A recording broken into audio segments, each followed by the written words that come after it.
بسم اللہ الرحمن الرحیم۔ سبق نمبر 6 اسماء مبنیہ کا اجمالی تعارف۔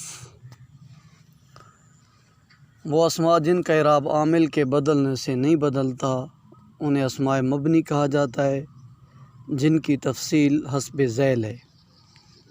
اسماء اشارات یعنی وہ اسماء جن کے ساتھ کسی معین چیز کی طرف اشارہ کیا جاتا ہے انہیں اسماء اشارہ کہا جاتا ہے، اور جس چیز کی طرف اشارہ کیا جاتا ہے اس چیز کو مشار الیہ کہتے ہیں۔ جیسے ھذا کتاب، تو یہاں ھذا اسم اشارہ ہے اور کتابن کی طرف اشارہ کیا گیا ہے تو یہ کتاب مشار الیہ ہے۔ تو مشار الیہ کے اعتبار سے اس کی دو قسمیں بنتی ہیں، یا تو مشار الیہ قریب ہوتا ہے یا پھر دور ہوتا ہے۔ اگر تو جس چیز کی طرف اشارہ کیا جا رہا ہے وہ چیز قریب پڑی ہے تو کہتے ہیں یہ اسم اشارہ، یہاں اسم اشارہ قریب استعمال ہوتا ہے۔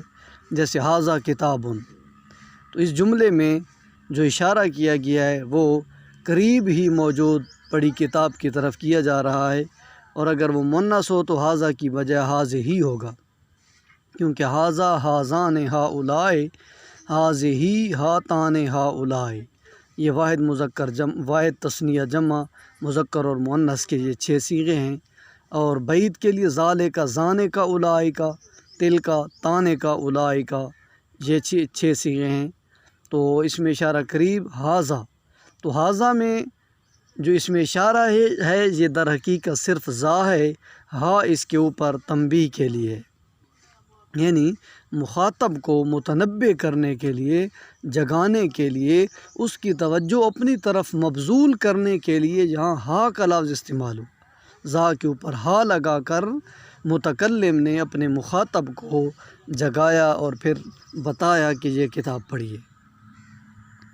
تو ھذہ میں بھی ہا برائے تنبیہ، اور اسی طرح ذالک جو ہے تو اس میں ذا اس میں اشارہ ہے، اور یہ جو آگے لام پڑھی ہے یہ لام اس مشار الیہ کے دور ہونے کی وجہ سے یہ لام برائے بعد استعمال کی گئی، جو دوری پر دلالت کرتی ہے، اور جو آگے کاف ہے یہ کاف برائے خطاب ہے، یعنی متکلم جس آدمی کو بتا رہا ہے کہ وہ الماری ہے تو اس کا مطلب ہے وہ فرد واحد ہے، اس لیے تو ذالک کہا گیا۔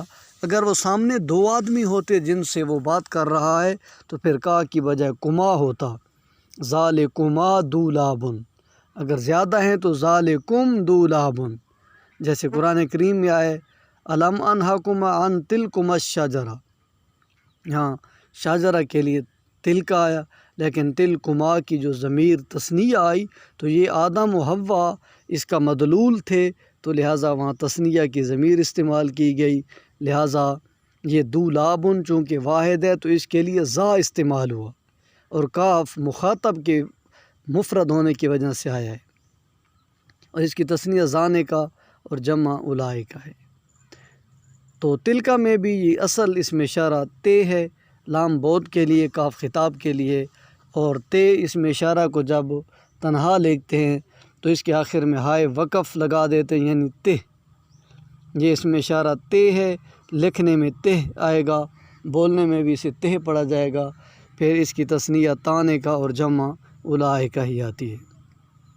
اسی لیے تو اگر 2 چیزیں ہیں اور آپ کا مخاطب واحد ہے تو ذانک دولابان، اولئک اولئک غرفن کہا جا سکتا ہے، تو یہ جو خطاب کی ضمیر ہے یہ آپ کے مخاطب کے مطابق ہی ہوگی۔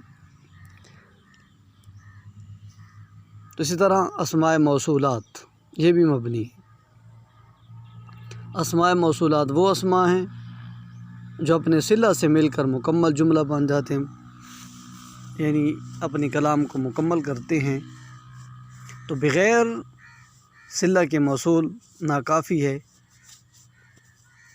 اور یہ صلہ پورا جملہ ہوتا ہے ہمیشہ، خواہ جملہ اسمیہ ہو یا فعلیہ ہو، اور اس میں ایک ضمیر ہوتی ہے جو رابطہ ہوتی ہے، اسے ضمیر عائد کہتے ہیں، جو موصول کے ساتھ صلہ کا تعلق جوڑتی ہے۔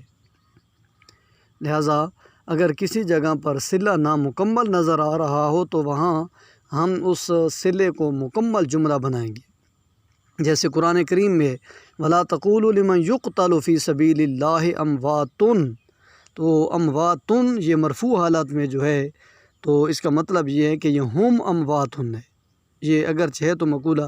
تو اسی طرح جہاں صلہ کے لیے بھی ہمیں ضرورت پڑتی ہے تو وہاں کلام کو محذوف مان کر ہم اس صلہ کو مکمل کر کے جو ہے اپنے کلام کو مکمل کرتے ہیں۔ تو اسماء موصولات کیا ہیں؟ الذی، اللہ زان، اللہ زینہ، اللہ تی، اللہ تان، اللہ تی، اللہ واتی، اللہ۔ اسماء استفہام یہ وہ اسماء جن کے ساتھ سوال کیا جاتا ہے، کسی چیز کے بارے میں پوچھا جاتا ہے، جیسے آئینہ، متا، من اور ما، یہ بھی اسماء مبنیہ ہیں، اور ان کی وجہ پچھلے سبق میں گزر چکی ہے کہ یہ حمزہ حرف استفہام کے مشابہ ہیں، تو ان میں حرفیت کی مشابہت کی وجہ سے ان میں بھی جو ہے انہیں بھی مبنی کہا گیا۔ اسماء ضمائر تو جیسے انت، انا، یہ تعداد حروف میں حروف کے مشابہ ہونے کی وجہ سے یہ بھی مبنی ہے۔ تو یہ وہ اسماء ہوتے ہیں ضمائر جو غائب، مخاطب اور متکلم پر دلالت کرتے ہیں۔ ہوا جیسے غائب کے لیے، انت مخاطب کے لیے، اور آنا متکلم کے لیے جو ہے استعمال ہوتے ہیں۔ اس میں ضمیر کی پھر دو قسمیں، یا تو ضمیر متصل ہوتی ہے یا منفصل ہوتی ہے۔ منفصل کا معنی جدا ہے، اور یہ وہ اس میں ضمیر ہے جو دوسرے کلمے کے ساتھ اسے ملائے بغیر اسے بولنا ممکن ہوتا ہے، یعنی کلام میں استعمال بھی کی جا سکتی ہے۔ پھر یہ منفصل ضمیر یا تو مرفوع ہوگی یا پھر منصوب۔ مرفوع جو ہیں وہ ہوا، ہما، ہم، ہے یا ہما، ہن، انت، انتما، انتم، انا، نحن، یہ مرفوع ہیں یعنی مبتدا بن سکتی ہیں۔ منصوب منفصل ایاہ، ایاہما، ایاہم، ایاہا، ایاہما، ایاہن، ایاکا، ایایا، ایانا وغیرہ، تو یہ منصوب ہیں اور منفصل ہیں، تو یہ فعل سے پہلے آ کر مفعول بھی مقدم بنتی ہیں، جیسے ایاکا نعبد، کیونکہ اگر اسے ہم منفصل نہ بنائیں تو پھر تو یہ فعل کے ساتھ متصل ہو کر فعل کے بعد واقع ہوں گی، جیسے نعبدو کا۔ تو جب یہ منفصل ہوتی ہیں تو فعل سے پہلے آتی ہیں۔ متصل وہ ضمیر ہوتی ہے جسے دوسرے کلمے کے ساتھ ملائے بغیر نہ بولا جا سکے۔ اس کی تین قسمیں، مرفوع متصل، منصوب متصل اور مجرور متصل۔ مرفوع متصل ماضی کے ساتھ ملی ہوتی ہیں، تا، تما، تم، تے، تما، تن، تونا وغیرہ، اور منصوب متصل یہ ہو، ہما، ہم وغیرہ ہیں، جیسے ناصرہو، ناصرہما وغیرہ۔ تو یہ بھی منصوب متصل ہے۔ مرفوع متصل فاعل بنتی ہے فعل کی، اور منصوب متصل مفعول بھی بنتی ہے۔ ناصرہو میں ناصرہ فعل ہے، ہوا ضمیر اس کا فاعل ہے، ہو ضمیر یہ مفعول بھی بن رہی، کیونکہ یہ ضمیر منصوب پڑی ہے۔ ناصرہما وغیرہ ان کی بھی یہی ترکیب ہے۔ مجرور متصل یہ مجرور ہوتی ہے، یعنی یا تو مضاف الیہ بنتی ہے یا حرف جر کا مجرور بنتی ہے، کیونکہ مجرورات دو ہیں، مضاف الیہ مجرور ہوتا ہے اور حرف جار کے بعد آنے والا اسم مجرور ہوتا ہے۔ تو یہاں مثالیں بھی دو قسم کی دی گئی ہیں، کتابہ، کتابہما، کتابہم، اور لہو، لہما، لہم، کیونکہ کتابہ، کتابہما میں یہ کتاب مضاف ہے، ہو ضمیر مضاف الیہ، کہ یہ ہو ضمیر بظاہر تو مجرور نہیں ہے، لیکن محل نصب میں ہونے کی وجہ سے اسے ضمیر مجرور متصل کہا گیا ہے۔ اور لہو اس لیے مجرور ہے کہ یہ حرف جار کے بعد آ رہی ہو، یہ مجرور ہے، لفظاً تو مجرور نہیں ہے، محلاً مجرور ہے۔ اسماء افعال یہ بھی مبنی ہے، یہ وہ اسماء ہیں جو فعل کا معنی تو دیتے ہیں لیکن فعل والی علامات کو قبول نہیں کرتے، جیسے ہیہات، بمعنی بعد، دور ہوا، دونا کا، بلہ وغیرہ۔ ان کی مکمل وضاحت اپنے مقام پر آئے گی۔